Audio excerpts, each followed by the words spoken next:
Boa noite, amados irmãos. Boa noite. Paz e bem a todos. Paz e bem. Amém. Eu me chamo Selma. Sou casada, tenho 3 filhos. Participo do grupo de oração Cristo Vive e Reina, lá em Laranjeiras. Nesse tempo, estou coordenando a renovação carismática católica no estado do Espírito Santo. Estar aqui nesta hora, para mim, é algo assim extraordinário. Deus seja louvado pela vida deste núcleo, Deus seja louvado pela vida de cada um de vocês, porque o Espírito ele faz aonde Ele quer e a hora que Ele quer. Né? Louvado seja Deus. O tema que nós vamos refletir nessa noite: precisamos ser zelosos com as coisas de Deus. E Deus já me colocava uma pergunta para nós nesse início: como é que eu estou vivendo a minha fé? Será que as pessoas veem em mim Deus nas minhas atitudes, nos meus relacionamentos e no meu servir a Deus? Porque às vezes a gente, quando Deus traz esse tema para nós, sermos zelosos com as coisas de Deus, parece que Ele está relatando aqui exatamente quem cuida do altar, quem cuida do sagrado. Não. Deus está dizendo para mim e para vocês ser zeloso, a começar de mim, de você, com as nossas atitudes, porque nós somos o templo em que Ele habita. Então eu preciso já começar com esse zelo a partir de mim, das minhas atitudes. Então eu convido você a abrir a palavra de Deus comigo, lá em Eclesiástico 48, versículos de 1 a 11.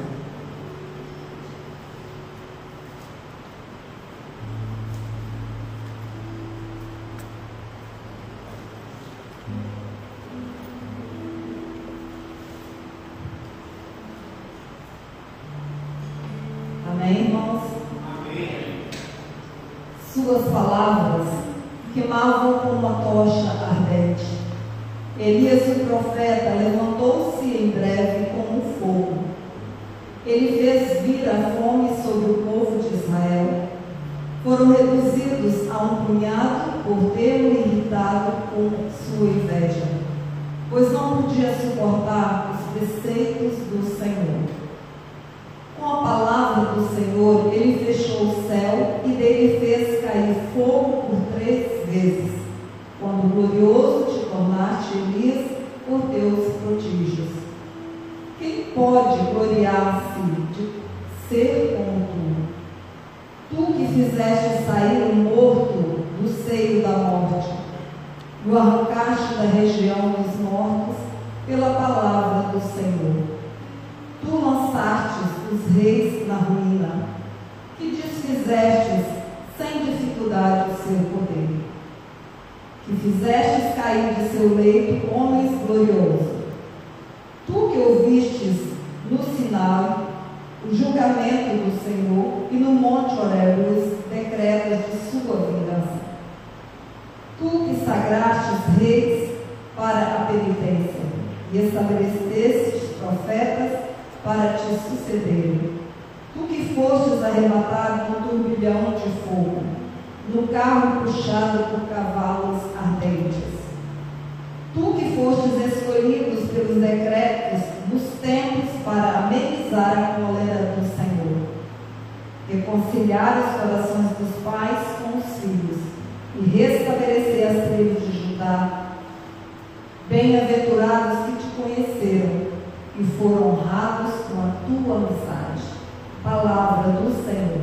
Graças a Deus. Que grande elogio esse texto faz a Elias, o profeta do fogo. Não é à toa que lá na transfiguração no Monte Tabor, quem é que estava lá? Conversando com Jesus? Elias e Moisés. Naqueles dias o profeta Elias surgiu como fogo e sua palavra queimava como a tocha, ardia o coração daqueles que os ouviam. Será que quando eu e você estamos falando da palavra de Deus, o coração de quem nos ouve está queimando? Quem foi o profeta Elias? Ele foi um zeloso, um defensor que zelava pela glória de Deus.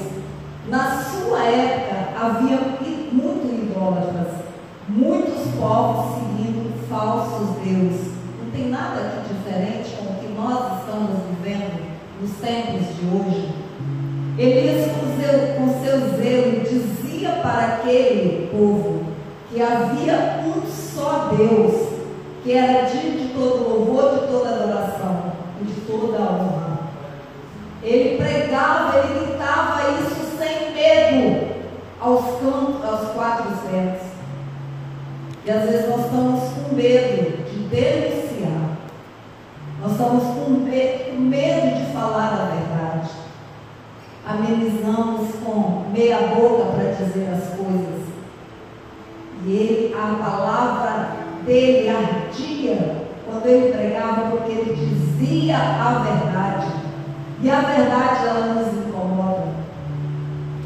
Quantas vezes eu e você ouvimos coisas que a gente vai para casa, ouve de um amigo e aquilo fica remoendo dentro da gente, não é?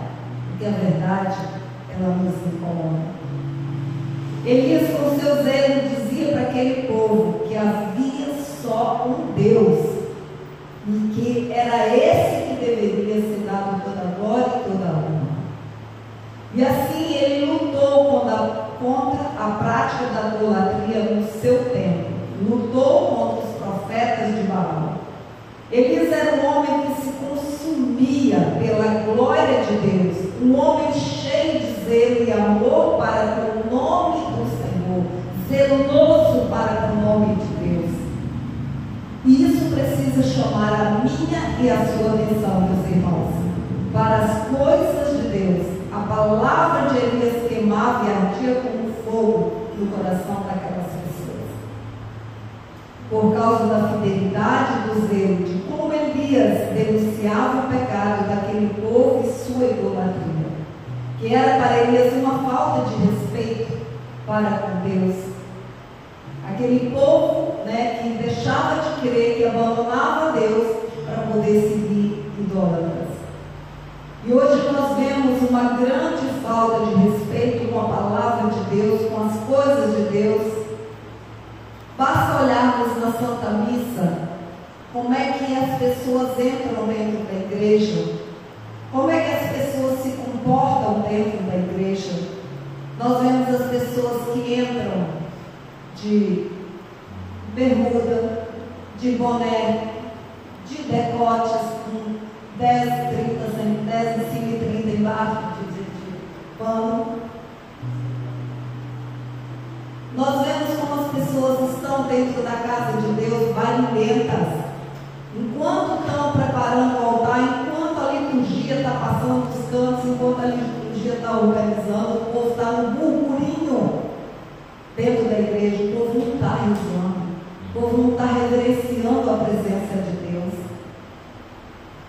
Celular, por exemplo, as pessoas que o celular está tocando na hora da consagração, na hora da homilia. Às vezes a pessoa está prestando atenção na homilia, ela está vendo mensagem, e aí você fala assim: mas é a novidade, é o tempo de hoje. Não. E muitas vezes essa pessoa que está conversando, essa pessoa que está dessa forma, desrespeitando a casa de Deus, ela está sentada do meu lado e do seu lado. E nós ficamos calados, porque não queremos falar nada no respeito mútuo que a gente quer ter com as coisas, e nós não falamos nada, nós não corrigimos fraternalmente aquele irmão. E muito embora às vezes é o nosso próprio filho. É o nosso próprio filho que está ali lançando a mão do celular no momento errado. Muitas vezes nós não estamos tendo esse zelo para com a casa do Senhor, como Elias vem nos ensinar, nessa feito mudo, né? A gente se cala. Elias era um homem que defendia as coisas da casa de Deus. Sua palavra ardia e incomodava porque pregava a verdade, como nós conhecemos em João 8,32. Conhecerás a verdade e ela vos libertará. Essa verdade que tem que estar nos meus lábios e nos seus lábios. Devemos sim ser exemplo de Elias, combater a idolatria na nossa vida e ao nosso redor. Mas também não queremos falar aqui só de idolatria de Deus, não, de deuses. Queremos falar de idolatria às vezes de nós mesmos. Quantas vezes nós estamos vivendo o comodismo? Aqueles que dizem, mas Deus me ama assim, do jeito que eu sou. Eu nasci assim e vou viver assim. Amados, Deus tem pressa da minha e da sua convenção. Quando é que eu e você vamos ter essa maturidade para entender que Deus te pisou lá da onde você estava e te trouxe para participar desse grupo de oração? Deus te trouxe porque algo Ele quer fazer na sua vida e depois através da sua vida. E a gente fica aí perdido, se idolatrando coisas. Então nós precisamos entender o chamado de Deus. O que Deus chamou para segui-lo precisa ser pessoas que se afastaram da vida de mornidão, do mais ou menos. Já nos diz lá em Apocalipse 3, não és quente nem frio, és morno, e para o morno Deus vomita. Então Deus já vem dizendo que eu e você precisamos escolher, precisamos ter uma escolha na vida. Não dá para viver em cima do muro, não dá para viver na mornidão, porque Deus tem pressa da minha e da sua convenção. Precisamos ser pessoas do fogo, que ao abrir os nossos lábios, pronunciarmos a palavra de Deus, ela chega aos corações como tochas vivas, porque a palavra de Deus ela é viva e eficaz. Por que a palavra ela vinha como fogo, como tocha de fogo da boca de Elias? Por causa da sua obediência. Elias pregava essa mesma palavra que eu e você pregamos. A diferença talvez de como Elias pregou e que eu e você estamos pregando é o zelo, é a fidelidade que eu e você não estamos colocando. Porque a palavra de Deus ela é atualizada a todo momento. Às vezes é o jeito que nós estamos usando. Eu e você somos chamados por Deus para servi-lo, para estarmos em sua presença e devemos combater o mal das inverdades deste mundo. Eu e você fomos chamados para denunciar o pecado, denunciar aquilo que nós sabemos que não vem de Deus e que não agrada a Deus. A palavra de Deus, ela chega e incomoda o meu coração, o seu coração, com a sua verdade. E essa verdade que Deus coloca em mim, ela precisa incomodar o outro. Eu preciso incomodar o outro. Porque se eu não incomodar o outro com essa verdade que eu estou ouvindo, ela não está surtindo o efeito que vai dizer lá em Isaías 55 que ela não volta para ele sem surtir o efeito que ela veio para fazer na minha e na sua vida. Assim como Elias foi designado para acalmar a ira de Deus, o castigo que estava pronto para cair sobre aquele povo que só queria viver no pecado e na desobediência, por causa do zelo e do comprometimento do chamado de Elias, a ira de Deus se acalmou. Quanto que eu e você podemos ser sinal de Deus, sinal de libertação na vida do outro, pelo poder e pela ação da palavra de Deus, pela ação do Espírito Santo que está em nós? Porque ele pregava para reconduzir os corações dos pais e dos filhos, e assim restabelecer as tribos de Judá. Ou seja, ele começava a converter os corações, cada coração convertido. A a ira de Deus se acalmava. Como aconteceu com Jonas, lá no livro de Jonas, capítulo 1, a cidade de Nínive estava para cair sobre ela um grande castigo de Deus. E Deus chama Jonas e confia a Jonas essa missão de salvar a cidade. Muito embora a gente saiba um pouco da história de Jonas, que ele, em vez de ir para Nínive, ele foi para Tarso. Mas quando ele caiu em si do chamado que Deus havia confiado a ele, aquela grande cidade foi salva. Por quê? Pela obediência de um servo que Deus chamou. Esse servo pode ser você na vida de um irmão. Jonas foi fiel para salvar uma cidade. Talvez Deus não confie a mim e a você uma cidade para salvar. Mas Deus confia a vida de um irmão que está do meu lado no trabalho, que está do meu lado no relacionamento, que está do meu lado na faculdade. Deus confia a vidas a mim e a você. Quando uma nação está vivendo no pecado, ela está clamando pelo castigo. E este castigo não é Deus que quer dar. Não é Deus. É porque estou no pecado. E o pecado, qual é o salário dele? A morte. Logo, o pecado é que está exigindo o castigo de Deus. Irmãos, o que nós precisamos é aplacar o furor de Deus com um coração contrito e arrependido. Como Elias, sejamos homens de Deus, que tenhamos palavras de fogo para convertermos tantos corações que precisam voltar e que estão afastados de Deus. Quantas pessoas que iniciaram a caminhada com você, todas elas estão aqui dentro, irmãos. E às vezes a gente não faz isso para ir atrás desses irmãos. Foi o tempo dele, já foi. Mas quem se afasta de uma caminhada para voltar é muito difícil. É muito difícil, irmãos. A pessoa não acha o caminho, ela não tem força, ela não tem vontade, porque já entram várias coisas para prejudicar.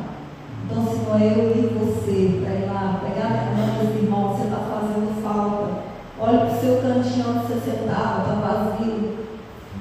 Esse é o meu e o seu papel.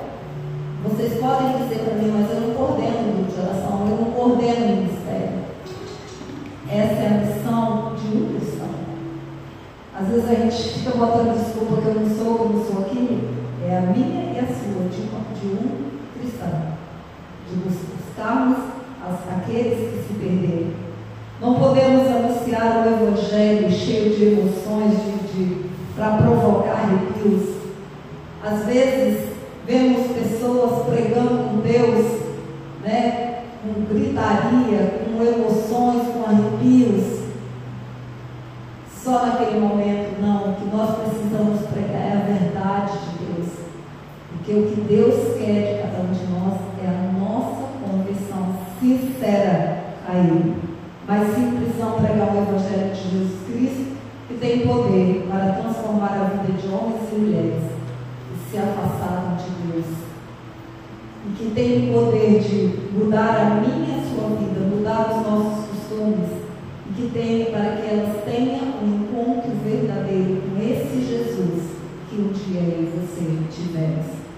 Deus espera de cada um de nós, dos seus escolhidos, que é eu e você, atitude de fé, como aconteceu com Elias. Que sejamos também capazes, pela palavra de Deus e pela ação do Espírito Santo, fazer isso, e não só dar de mim, mas dar da palavra de Deus. Porque é ela que converte, é ela que faz, não são minhas palavras. Que sejamos também capazes, pela palavra de Deus e pela ação do Espírito Santo, não ter medo, mas fazermos aquilo que Deus confia a nós. João Batista e o profeta Elias vieram ao mundo com a mesma missão de conduzir o povo, de de conduzir os corações dos homens a Deus. A minha e a sua vida é essa vocação que Deus nos chama de anunciar o seu Evangelho. Muitas vezes o Evangelho que o irmão lê é a minha vida e a sua vida, a forma como eu vivo, como eu estou testemunhando. Por isso nós vamos ser esse Evangelho vivo, darmos testemunha daquilo que Deus fez, daquilo que Deus está fazendo na minha vida. Muitas vezes não é nem com o microfone na mão, é da forma de como eu me posiciono como cristão, na forma de como eu me relaciono, na forma de como eu vivo. É simples, irmãos. As coisas de Deus é muito simples. Nós é que complicamos. Muitas vezes é isso que nós precisamos, pregar com a vida. E os nossos grupos de oração têm sido estes celeiros de evangelização. Há 55 anos, a Renovação Carismática Católica tem se dedicado a promover e a vivenciar o batismo no Espírito Santo. Uma experiência que tem transformado muitas vidas. Continua fortalecendo e propagando a cultura de Pentecostes. A primeira tarefa dos cristãos é precisamente manter vivo este fogo sagrado que Jesus Cristo trouxe à terra. Quem é esse fogo sagrado? É o amor de Deus, o Espírito Santo. Sem esse Espírito Santo, nós não faremos nada. A nossa missão se torna pesada, se torna difícil. O amor, o serviço transforma as nossas vidas. E é Ele, o Espírito Santo, que tem o poder para nos renovar, para nos transformar e para avivar em nós a chama do amor de Deus. Abracemos, portanto, com alegria a sublime tarefa que nos foi confiada pela Igreja, a difundir o batismo do Espírito Santo, que tem o poder para mudar a vida do outro, implantando assim a cultura de Pentecostes, não só na minha e na sua vida, mas no mundo em que vivemos. E é lindo quando nós estamos vivendo, esse ano, completando 55 anos de Renovação Carismática Católica, que ela chegou no Brasil. E é lindo quando vemos que tudo começou com vocês, jovens. Lá na Pensilvânia, lá em Duquesne, tudo começou com jovens que estavam ali numa faculdade, adorando o Senhor. Na Vila Brandina também, tudo começou com jovens. Deus tem pressa com a sua vida, jovem. Há um mundo, há uma juventude lá fora, que não é a terceira ou a segunda idade que vai evangelizar. São vocês, jovens, que têm um linguajar para chegar a esse outro jovem. Então não tenham medo, mas assim como esse fogo, como Elias, parte para evangelizar, parte para ajudar o outro a converter a sua vida, sem medo. Leve esta palavra, que ela chegue ao coração do outro como uma tocha ardente, porque a palavra que está em você, a palavra de Deus, e ela veio para ecoar em nossos corações, em nosso entendimento, para que possamos ser transformados, mas que também transformamos a vida de muitos outros. E não termos medo de sermos zelosos com aquilo que Deus confiou a mim e a você. Às vezes está difícil a missão, às vezes estamos vivendo um tempo de tribulação, de sofrimento, às vezes até por causa da missão. Mas não há como eu testemunhar uma fé provada em Deus se eu também não passar pelas tribulações, se eu não passar pelos sofrimentos. Não tem como, crescer espiritualmente sem uma tribulação, sem um sofrimento, sem uma dificuldade. É difícil evangelizar, é difícil coordenar, é difícil ser um servo. Claro que é. Ser um cristão lá fora não está fácil. Eu estou falando para vocês que lidam com uma diversidade na faculdade, no relacionamento de vocês.